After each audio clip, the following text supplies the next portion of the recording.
Anyway, 25-mile-per-hour winds with post-tropical storm Francine. This is nothing new. We could talk all day long about beach erosion, right?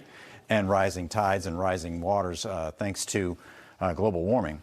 But you have this storm now to contend with in the Mid-South, and its trek is very short here before it decays into a remnant low. But as it does that, it drops a lot of water. Look at this tail of rain that goes down through Montgomery and back towards Huntsville. Far from the center, Memphis is getting doused, too. My brother-in-law and sister-in-law are National Weather Service employees, and they're frenzied there with a flash flooding threat. 77 right now in Boston with the winds out of the south-southwest. Lows tonight are still in the comfy range, near 60 at the coastline, but elsewhere in the 50s. This air has been so lovely, right? Dew point forecast sees these numbers slowly rise, so the humidity comes up as we go through the weekend. Not to the point where it's oppressive like July and August, but just enough to notice and perhaps create a little bit of patchy fog. What happens is, as we cool off at night, you get close to these values, and when you reach the dew point, you don't necessarily create dew. You can, but you can create fog sometimes. High temperatures tomorrow, not foggy, not dewy, but we have a chance at some thunder. Notice Lowell standing out there. 84 degrees there, but in the lower 80s most. Isolated showers possible. Saturday, no threat for any showers. I think everybody's temperatures come down a little bit, especially in Boston at 77, elsewhere near 80, and then 75 with a bit of humidity on Sunday.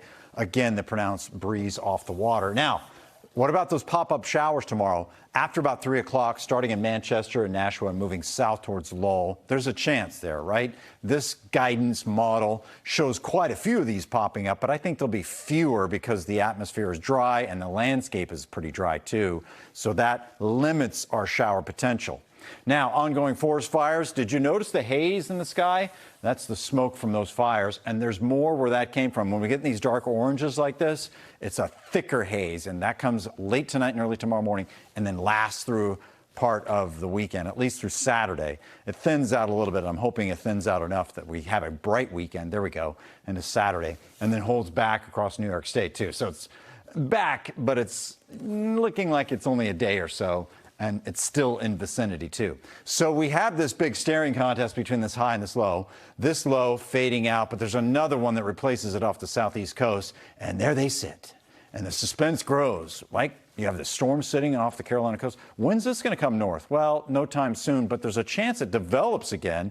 It's like the ghost of Francine, by the way. So we'll watch it next week. What we're also watching is the aurora forecast tonight. No, I don't expect anything big. But, you know, we're near 6. We need a 7. If you look at this arc here in this circle, a K7 would give us something, but we're not even near that on that scale overnight or tomorrow night. And the drought monitor, for those who are thinking, we must be in a drought. My lawn is browning and the trees are dropping some leaves. Well, we're not quite there, but in the Merrimack Valley and the seacoast, we do have somewhat abnormally dry conditions. We could remedy that with some wet weather, but next week, it's still a little iffy on Wednesday and Thursday. We'll see. We're in the 70s to near 80. Monday, Tuesday, bounce back up. Have a great night.